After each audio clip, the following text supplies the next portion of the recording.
Semana Santa, sí. De hecho, la Semana Santa empezó el domingo pasado con el Domingo de Ramos y luego Semana Santa continuó durante todos los días, lunes, martes, miércoles. En Juan encontramos que la palabra del Señor nos enseña diferentes cosas que Jesucristo hizo durante cada uno de esos días. Pero el domingo es un tiempo muy especial porque el domingo nos habla de la resurrección de nuestro Señor Jesucristo. Y obviamente hoy es domingo de resurrección. Y el domingo es un nuevo inicio, el domingo es un nuevo inicio y entonces empieza una semana nueva. Y qué bueno pues que no solamente nos enseña a una semana nueva, pero también nos enseña que hay una vida nueva. Por eso es que el domingo es el primer día de la semana y los cristianos guardamos o adoramos al Señor en el domingo. No lo hacemos en sábado, sino que lo hacemos en domingo. Porque los adventistas, los judíos, ellos adoran el sábado porque el Antiguo Testamento nos habla de ese pacto entre Dios y el pueblo de Israel. Pero en el Nuevo Testamento la iglesia se reunió siempre el primer día de la semana. El primer día de la semana. Entonces, qué importante es entender eso, que hoy es ese primer día de la semana y por eso domingo tras domingo, 52 domingos en el año, nos reunimos a celebrar que Cristo ha resucitado de entre los muertos. Amén. Y durante esta Semana Santa, me acuerdo cuando estaba en mi casa, cuando estaba chico con mi papá, mi mamá, mi hermana, solo éramos los cuatro en ese tiempo. Me acuerdo que mi mamá se ponía a ver las películas de la Semana Santa, ¿verdad? Y entonces a mí me gustaron por 1 o 2 años, ya el tercer año ya estaba aburrido, no sabía de memoria, ¿verdad? Y lo interesante es que en algunos canales hispanos todavía siguen presentando la misma película, lo único que parece que, como les decía el domingo pasado, parece que a los personajes los han pintado con un crayón, ¿verdad? Porque les han puesto color así animado, ¿no? Pero son las mismas películas. Y yo me acuerdo que mi mamá era una de esas señoras que se ponía a platicar con una compañera de trabajo. Mi mamá era maestra de educación primaria y había una profesora, se llamaba profesora Irma, y era su mejor amiga, y se reunían en la casa. Y entonces cuando estaban viendo las películas y maltrataban al Señor Jesús, les decían, esos romanos tan malos. Hoy no dije que era mi mamá, pero ahorita sí. Esos romanos tan malos, decía. Y entonces no le decía a la otra, no fueron los romanos, son los judíos. Y entonces se estaban dando o paseando la pelota que eran los romanos o que eran los judíos. Pero la realidad, mis amados hermanos, es que tenemos que entender algo. Jesucristo murió, no porque los romanos lo hayan matado, ni que los judíos lo hayan entregado. Juan capítulo 10 nos dice que Jesucristo dio su vida y dijo, yo pongo mi vida y la vuelvo a tomar. Y entonces, hoy yo quiero que reflexionemos con eso en mente, que Jesucristo no murió por accidente, no fue el plan B del Señor, sino que fue precisamente el plan de siempre, que Cristo muriera desde antes de la fundación del mundo por nuestros pecados. Y lo cierto es que si lo pensamos bien, nosotros también somos responsables de la muerte del Señor.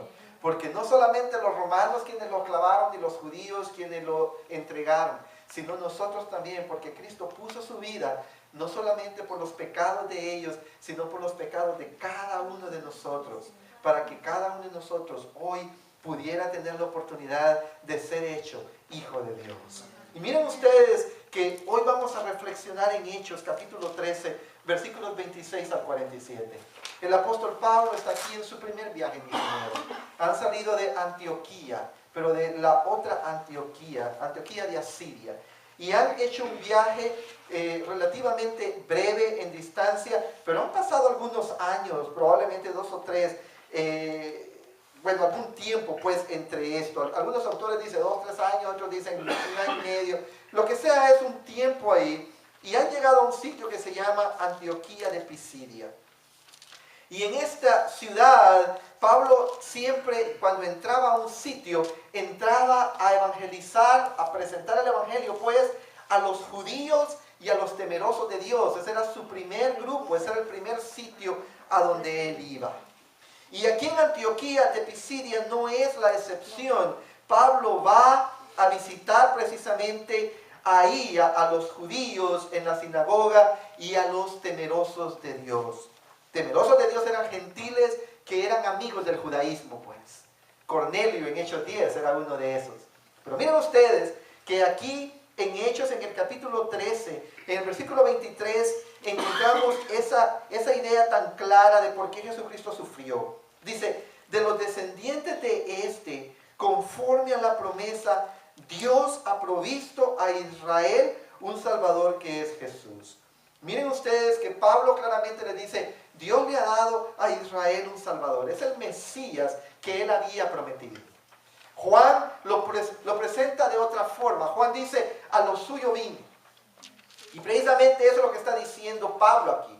Jesucristo vino al pueblo de Israel. Vino como cumplimiento de las promesas. La misma idea hallamos en el verso 27. Estos no están en pantalla todavía. Pero dice, los habitantes de Jerusalén y sus gobernantes no reconocieron a Jesús. Lo mismo que está diciendo Juan cuando dice, y los suyos no le recibieron.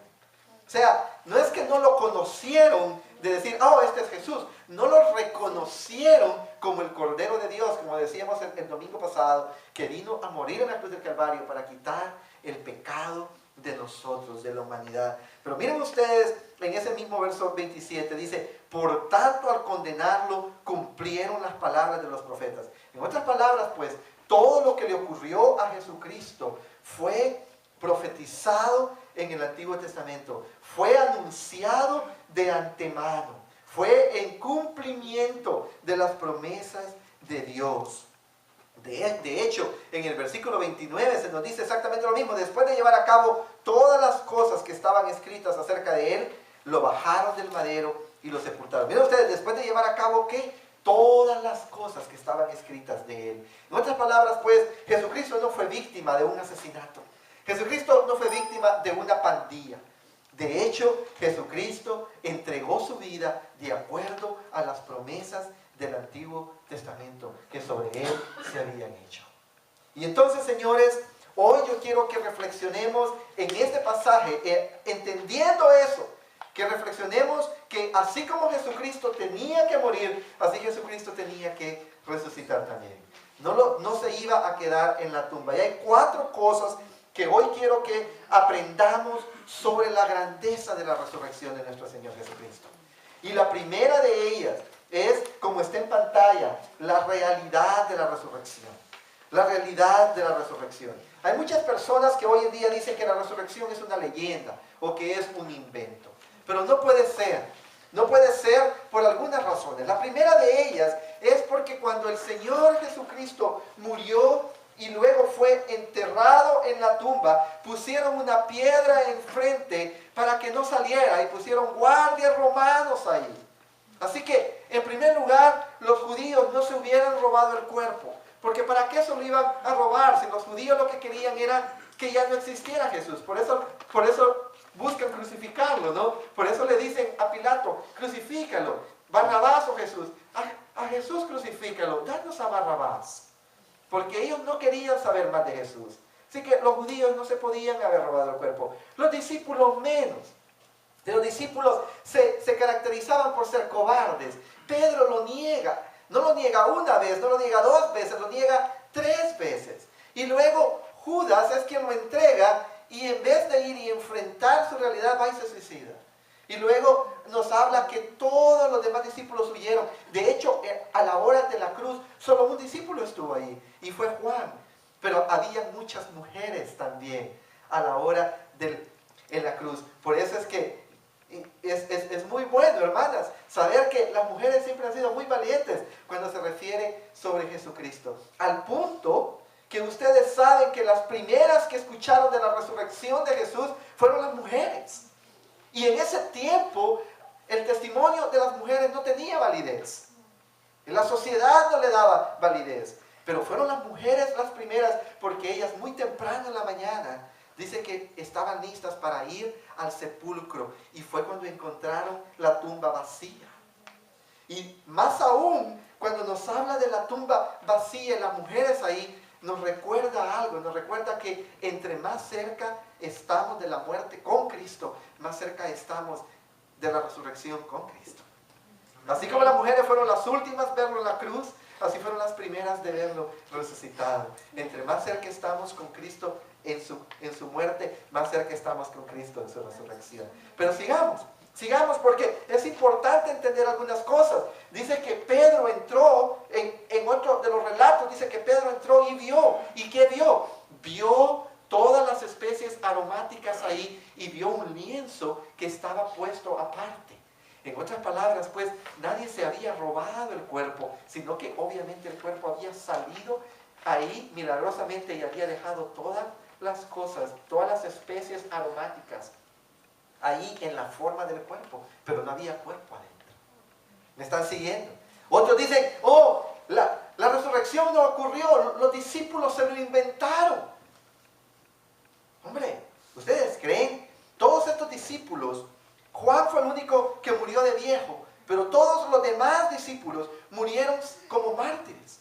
Pedro mismo murió cabeza abajo, crucificado, porque él dijo que no quería ser crucificado como su Señor, que no merecía ser crucificado como su Señor. Entonces le dieron vuelta y lo crucificaron cabeza abajo. ¿Ustedes creen que estos iban a morir por una mentira? Tendrían que ser muy tontos para morir por una mentira. No murieron por una mentira, murieron por una verdad, que Cristo ha resucitado. Déjenme decirles algo, la resurrección es real, la resurrección es un hecho divino. En el verso 30 nos dice qué fue lo que pasó. Dice en el verso 30 la palabra del Señor, dice, pero Dios lo levantó de entre los muertos. Dios lo levantó de entre los muertos. Oh, hermanos, la resurrección es real. Fue Dios mismo quien lo levantó. Otro pasaje en Romanos nos dice que el Espíritu Santo resucitó a Jesús. Y en otro pasaje nos dice que Jesucristo mismo resucitó de entre los muertos. En otras palabras, pues, la resurrección es un hecho real, pero es un hecho divino también. Es un hecho divino también. La resurrección es un hecho divino. Pero miren ustedes que la resurrección no solamente es un hecho divino, la resurrección también es un hecho probado. Es un hecho probado. En el verso 31, la palabra del Señor dice, durante muchos días lo vieron los que habían subido con él de Galilea a Jerusalén, y ellos son ahora sus testigos ante el pueblo. ¿Se fijan ustedes? Durante muchos días. Imagínense que yo saque la mentira de que diga, Michael Jackson ha resucitado. Y que escriba un libro y que vaya y que anuncie en todos los conciertos que Michael Jackson ha resucitado. ¿Será que alguien me lo cree? Digamos que algunos me lo creen, pero con uno que no me lo crea y me diga, no, Michael Jackson no ha resucitado. ¿Dónde está? Nadie lo ha visto. Oh, yo lo vi en un video. Oh, no seas dundo. Eso fue grabado desde antes de que él muriera. No, pero es que ha resucitado. Y entonces, si yo sigo con la mentira, lo peor que podría pasar es, te vamos a comprobar que no ha resucitado. Y nos llevan, y me llevan, y exhuman el cadáver, y me enseñan ahí los huesos que Michael Jackson no ha resucitado. Pero yo creo que ni siquiera sería necesario eso. Porque ninguno de ustedes se lo cree, porque ustedes están viviendo en este tiempo. En este tiempo, ese fue el tiempo que Pablo andaba predicando y Pedro predicando apenas 50 días después de la muerte de Cristo y de la resurrección de Cristo. Dice en Hechos 2, este Cristo a quien ustedes crucificaron, Dios le ha hecho Señor Israel. ¿Se fijan? O sea, había gente que podía desmentir, pero nadie desmintió. Nadie dijo eso es mentira, nadie dijo eso no es cierto. Por el contrario, hay historiadores que no son cristianos que escribieron diciendo que los cristianos afirmaban que Christus, que así le llamaban en el latín los romanos, había resucitado. Miren, amados, es un hecho probado. Así que la resurrección es una realidad y nosotros debemos de confiar en ella, porque vamos a encontrar gente que nos va a decir que la resurrección no es real, Pero nosotros debemos de recordar que tenemos relatos históricos, tenemos la lógica de nuestra parte, entendemos que la resurrección es una realidad y que debemos de confiar en ella. Pero en el pasaje que estudiamos esta tarde, no solamente encontramos la realidad de la resurrección, también encontramos los resultados de la resurrección. Los resultados de la resurrección. Miren ustedes los versículos 32 y 33. Dice la palabra, nosotros, repítanlo conmigo, leámoslo juntos. Nosotros les anunciamos a ustedes las buenas nuevas respecto a la promesa hecha a nuestros antepasados. Dios nos la ha cumplido plenamente a nosotros, los descendientes de ellos, al resucitar a Jesús, como está escrito en el segundo salmo, tú eres mi hijo, hoy mismo te he engendrado. Miren ustedes, que el primer resultado de la resurrección es que afirma las Escrituras.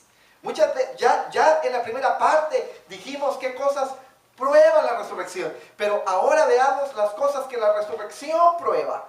Y lo primero que prueba es que las Escrituras son verdad. Miren, amados, si Jesucristo no hubiera resucitado, este libro sería un libro mentiroso, sería un libro falso, sería un libro religioso, sin ningún valor, como el Corán, o como el libro Mormón, o como las atalayas que andan los testigos de Jehová. No valdría un peso, no valdría nada, como esos libros no valen un peso. Pero déjenme decirle, el hecho que Jesucristo ha resucitado de entre los muertos hace que la palabra de Dios sea la única verdad, que sea la verdad absoluta, que sea lo que nosotros debemos de entender y estudiar y sobre lo cual regir nuestra vida. Eso es lo que las Escrituras nos están diciendo. Jesucristo resucitó, y como Jesucristo resucitó, puedo creer la palabra. Porque si Jesucristo resucitó, es cierto que en el principio creó Dios los cielos y la tierra. Si Jesucristo resucitó, es cierto que el pecado entró como Génesis dice que entró. Si Jesucristo resucitó, entonces los profetas vivieron y anunciaron. Si Jesucristo resucitó, todas las promesas del Señor Jesús pueden ser el apoyo poderoso para nuestra fe. Porque las Escrituras son verdad. Ese es el primer resultado de la resurrección. Que la Escritura es cierta, es fortalecida. Pero hay un segundo resultado de la resurrección. Hay un segundo resultado. Miren ustedes lo que dicen los versículos 37 al 39 de Hechos 13. Dice, pero aquel a quien Dios resucitó no sufrió la corrupción de su cuerpo. Verso 38. Por tanto, hermanos, sepan que por medio de Jesús, por medio de Jesús, se les anuncia a ustedes el perdón de pecados. Ustedes no pudieron ser justificados de esos pecados por la ley de Moisés, pero todo el que cree es justificado por medio de la iglesia. No, por medio de las buenas obras. No, por medio de cumplir la ley. No, por medio de un pastor, de un líder religioso. No, ¿por medio de quién? De Jesús. Eso es correcto. Ese es el segundo resultado de la resurrección. Déjenme decirles algo. Perdónenme, yo no los conozco a todos. Quizá usted dice, ¿y usted por qué dice eso? Pero ustedes y yo somos pecadores. Y no hay manera de liberarnos de eso. Y somos pecadores desde el momento que nacimos. Pero déjenme decirles, la resurrección es prueba que hay esperanza de no morir en nuestros pecados. Que hay esperanza de morir justificado. ¿Qué significa justificado? Significa ser declarado sin culpa. De hecho, otras versiones traducen que nuestros pecados han sido perdonados, han sido lavados. Pero justificado es un término legal. Como quien dice, yo soy culpable, tengo que ir a la cárcel por algo, pero alguien paga en vez de mí y entonces no soy declarado inocente, pero sí soy declarado sin culpa. Porque soy pecador, he sido pecador y soy culpable de mis pecados, pero ahora esa culpa ha sido pagada de una vez y para siempre, de todos mis pecados, pasados, presentes y futuros, por la sangre de Cristo. Y eso es lo hermoso, ese es el resultado ¿de qué? De la resurrección. Si Jesucristo no hubiera resucitado de entre los muertos, ¿sabe qué significaría eso? Significa que el Padre no había aceptado el sacrificio de Cristo. Él pudo haber ido a la cruz, pero si su cuerpo hubiera visto corrupción, eso significaba que el Padre no había aceptado el sacrificio. Pero la resurrección significa que Cristo fue a la cruz a sacrificarse para satisfacer las demandas de la santa ley de Dios y para limpiarnos a nosotros de todo pecado. Y la resurrección nos prueba que el Padre aceptó su sacrificio. Y nos prueba que no hay otro sacrificio aparte del de Cristo. Entonces hemos visto la realidad de la resurrección, hemos visto los resultados de la resurrección, ahora tenemos que hablar sobre la respuesta de la resurrección. Y para dar la respuesta a la resurrección, debemos de entender que la resurrección se puede disfrutar. Esos resultados del perdón los deberíamos de estar disfrutando nosotros. Pero para disfrutarlos necesitamos darle una respuesta a la resurrección. Y solo hay dos respuestas a la resurrección. No hay 3, no hay 4, no hay 5, no hay 1000, solo hay 2. Y aquí en este pasaje de Hechos 13 vemos las dos. El primero de ellos, quiero nada más leer, este no está en pantalla, pero quiero leerlo muy por encimita. Ese versículo 41 dice: miren burlones, asómbrense y desaparezcan. Estoy por hacer en estos días una obra que ustedes nunca creerán, aunque alguien se las explique. Miren ustedes cómo Pablo está citando un pasaje del Antiguo Testamento y habla de quiénes, de burlones. Miren ustedes que una de las respuestas que el pueblo le dio a la resurrección fue el rechazo. Versos 45 y 46. Dice: pero cuando los judíos vieron a las multitudes, se llenaron de celos y contradecían con maldiciones lo que Pablo decía. Maldiciones es hablar mal de. Hablar mal de, eso significa maldecir. Y probablemente estos hablaban mal de Pablo, hablaban mal del mensaje de Pablo, hablaban mal de la resurrección, se inventaban cosas. Esos son mercaderes, quizás podían haber dicho, esos solo están buscando sus propios intereses, quizás podrían haber dicho, eso es mentira, esos son palabrerías. Pero miren ustedes, mis amados hermanos, ahí en el versículo 46, dice: Pablo y Bernabé les contestaron valientemente. Eso es lo que necesitamos nosotros a la hora de contestarle al mundo cuando se burle de la resurrección, ser valientes. Y dice: era necesario que les anunciáramos la palabra de Dios primero a ustedes. Como la rechazan y no se consideran dignos de la vida eterna, ahora vamos a dirigirnos a los gentiles. Miren ustedes que los judíos y muchos de los temerosos que hablaban ahí, pero más que todos los judíos, rechazaron la resurrección, rechazaron el evangelio, rechazaron las buenas nuevas, rechazaron la justificación que Cristo les estaba llevando por medio del mensaje que les estaba dando. ¿Se fijan? Hoy en día yo estoy seguro que hay mucha gente que rechaza la resurrección.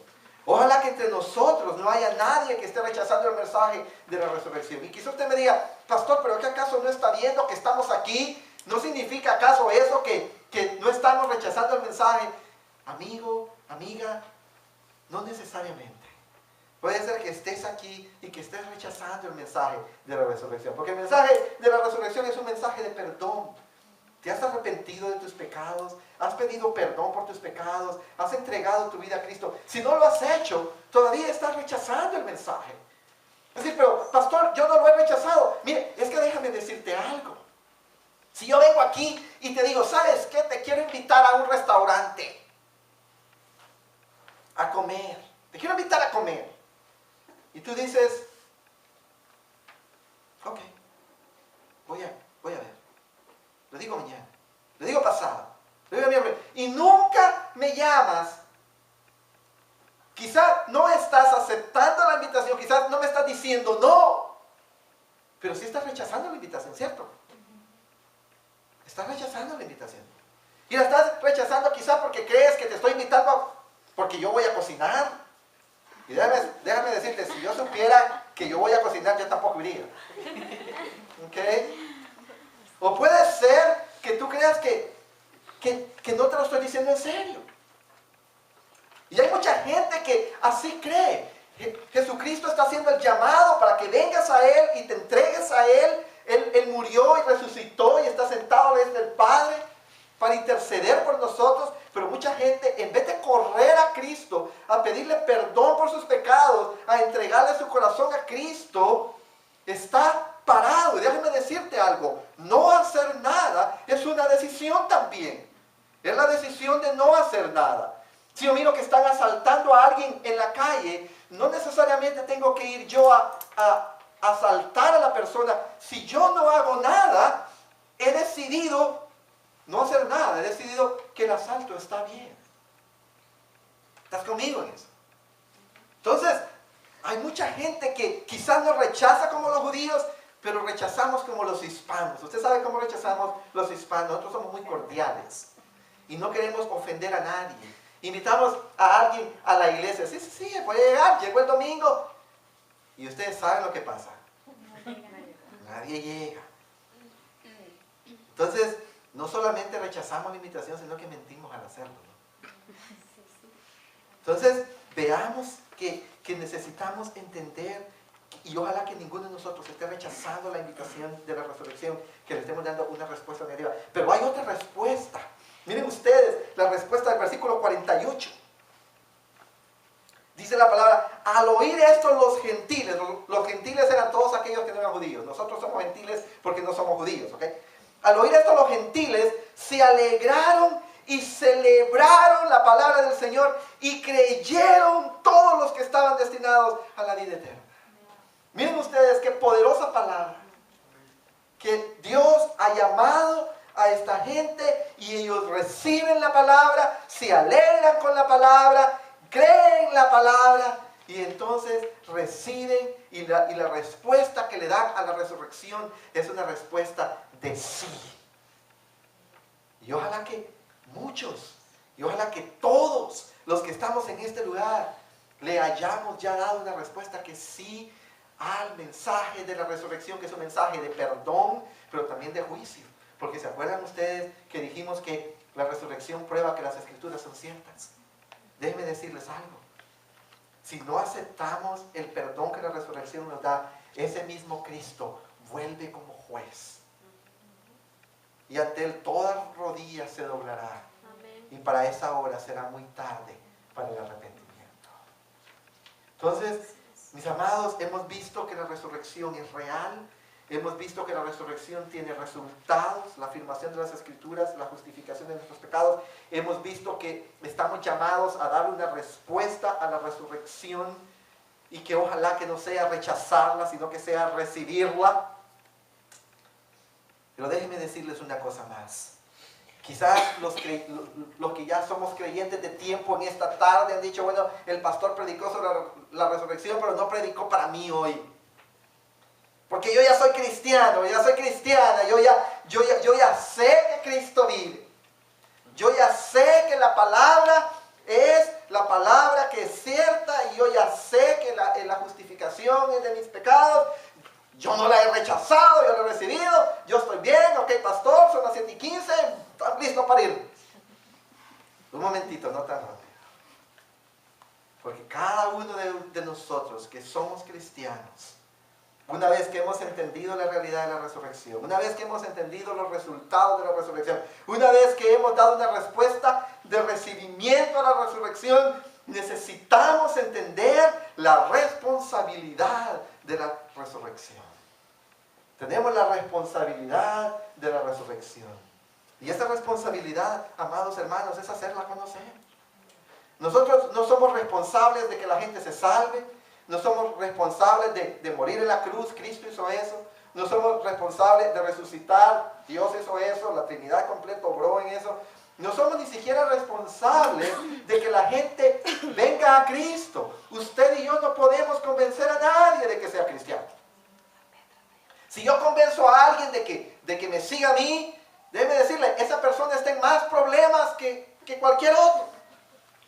Porque para serles sincero, la última vez que, creo yo que el hermano Miguel e Hilda eran los que estaban ahí conmigo, la última vez que decidieron seguirme a Atlanta, tuvimos perdidos 4 horas, ¿cierto? No llegamos. Y llegamos por puro milagro de Dios. ¿Sí? Entonces, déjenme decirles, nosotros no podemos convencer a nadie de que siga a Cristo. Eso es el Espíritu Santo. Lo que sí tenemos que hacer es hacerla conocer, es decirle a la gente que Cristo murió, que Cristo resucitó, que hay una oportunidad de que los pecados sean lavados, que Cristo viene. Eso es lo que tenemos que hacer. Miren ustedes el versículo 31 de Hechos 13. Dice la palabra, desde el 30 voy a leer, pero Dios lo levantó entre los muertos. Durante muchos días lo vieron los que habían subido con él de Galilea a Jerusalén. Y miren ustedes esa última frase. Y ahí está en pantalla. Y ellos son ahora sus testigos ante el pueblo. Leámoslo juntos. Y ellos son ahora sus testigos ante el pueblo. Miren ustedes, ellos eran los testigos. Jesucristo no se le apareció a todo el pueblo. Jesucristo se le apareció a grupos de sus seguidores para que ellos lo hicieran conocer en las naciones. Ahora, y en el versículo 47 encontramos que Pablo entendía el mandato de Dios. Miren ustedes lo que dice, así nos lo ha mandado el Señor. Te he puesto por luz para las naciones, a fin de que lleves mi salvación hasta los confines de la tierra. Miren ustedes que nosotros somos deudores a gente que nos trajo el Evangelio. En el aposento alto habían 120 personas. Y están orando. Ahora imagínense ustedes que están los 120 personas ahí abrazados cantando Kumbaya, Señor. Los que son scouts me entienden mejor, ¿verdad? Kumbaya es una canción scout. Y están todos cantando felices y contentos con una canción. O cambiemos el Kumbaya pues y pongamos un corito, Cristo viene por su iglesia. Y están cantando, Cristo viene por su iglesia. Y de repente uno le da un infarto. Bueno, quedan 119, sigamos cantando. Y sigue cantando y de repente viene un tornado y se lleva 14 de ellos con todo y aposento alto. Bueno, ya solo quedan 105, ¿sí? Y siguen cantando y están uniditos ahí. Y los meses van pasando, los días, hay un terremoto y se traga uno la tierra. Y déjenme decir algo, llega el día en donde quedan 5, quedan 4, quedan 3, quedan 2, queda 1, se muere ese. ¿Y qué pasó con el mensaje de la resurrección? Se murió con él. Pero no fue esa la historia, ¿cierto? La historia fue que la gente decía, ahí vienen esos que trastornan el mundo con el mensaje de un Cristo que ha resucitado. Predicaban a tiempo y fuera de tiempo. Porque ellos habían entendido la responsabilidad de la resurrección, que es hacerla conocer. Hacerla conocer, ser testigos, ser luz a las naciones. Déjenme decirle, nosotros tenemos la oportunidad de llegar a gente que yo no puedo, que Billy Graham no puede, que Luis Palau no puede. Somos nosotros los responsables de llevar el Evangelio al vecino, a las tiendas estas de aquí de Easter Boulevard. Que cuando vaya comprando no solamente esté interesado en las tortillas y en el queso fresco y en los plátanos y en la carne asada, que vea a la gente a su alrededor que se está perdiendo sin Cristo. Que quizá como las personas que vi hoy en la mañana, en el día de gloria donde Cristo resucitó de entre los muertos, salían de una estación de combustible con cervezas en la mano unos, otros a trabajar, otros a esto, otros a aquello, pero ninguno de ellos entendiendo que Cristo ha resucitado. Nosotros somos los responsables de llevarle el mensaje a nuestros hijos, a nuestros padres, a nuestros primos, a nuestros hermanos, a nuestros suegros, a las nueras, a los yernos. Somos los responsables de llevarle el mensaje del Evangelio a los suegros, a las suegras, a todos aquellos. Se cuenta la historia de 2 niños que estaban juntos el uno con el otro y uno está evangelizando al otro. Y uno viene y se convierte al Señor. Y cuando el otro viene y ora, le pregunta al que le ha presentado el Evangelio, le dice, y mi hermanita va a ir al cielo. Y le dice el otro, bueno, eso depende de si te cae bien, le hablas de Cristo, si no, no le digas nada. Déjame decirte algo. ¿No será que nosotros estamos en igual manera? Quizás no queremos que el supervisor vaya al cielo. Déjame decirle, Cristo lo va a cambiar, no va a llegar igualito. Se lo garantizo, no va a llegar igual. Cristo lo va a transformar. Llevemos, hagamos conocer la resurrección de Cristo. Seamos testigos de ella. Cuando hablemos con nuestras familias, en Guatemala, en Honduras, en Cuba, en México, a donde quiera que usted hable, háblales de Cristo, en Nicaragua. Háblales de Cristo.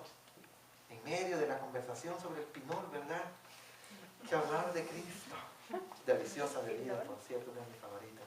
Entonces, mis amados hermanos, llevemos el mensaje del Señor, hagámoslo conocer. No solo quedémonos con la realidad de la resurrección, con los resultados de la resurrección, con la respuesta a la resurrección. Entendamos que tenemos una responsabilidad respecto a la resurrección, y es llevar el mensaje, ser testigos de Cristo a todas las naciones, hasta que Él venga. Hasta que Él venga. Les voy a invitar a inclinar su rostro, les voy a invitar a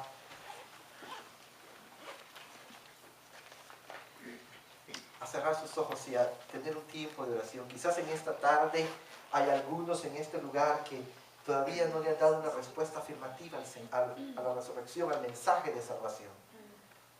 Quizás has estado esperando, yo no sé por qué, pero Dios sigue aquí llamándote, y quizás tú estás en esta tarde destinado a vida eterna, pero tienes que tomar y abrir tu corazón y pedirle perdón, reconocer tus pecados, pedirle perdón al Señor por tus pecados y pedirle que entre a tu corazón.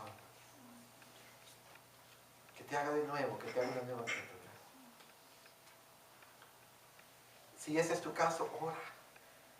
Ora ahí entre tú y el Señor, háblale como se habla al amigo, pídele perdón por cada cosa que el Señor traiga a tu mente en esta hora, pero por sobre todas las cosas, dale gracias porque Cristo ha salvado tu vida por medio de su sacrificio y por medio de su resurrección. Ahora, aquí haremos un grupo de creyentes que quizás estamos dormidos en los laureles.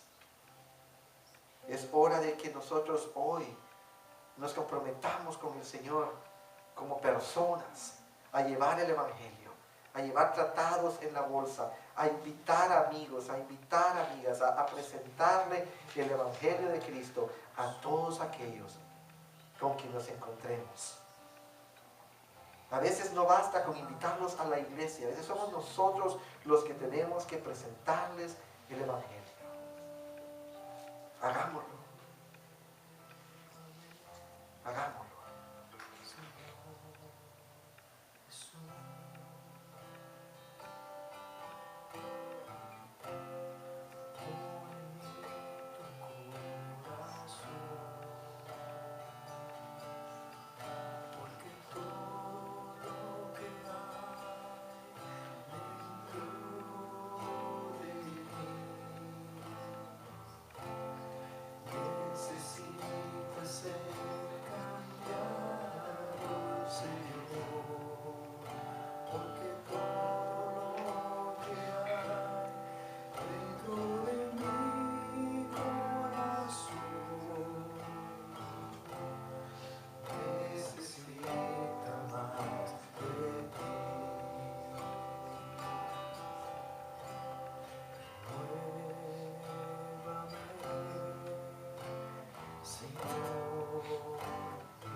Señor, te damos gracias en esta noche, porque sabemos que tú nos has hablado a cada uno de nosotros. Sabemos, Señor, que tú has llamado a aquellos que no te han conocido todavía a venir a un encuentro personal contigo, a entregar su vida a ti, a rendirse plenamente, a entender que solamente en Jesús hay perdón de pecados.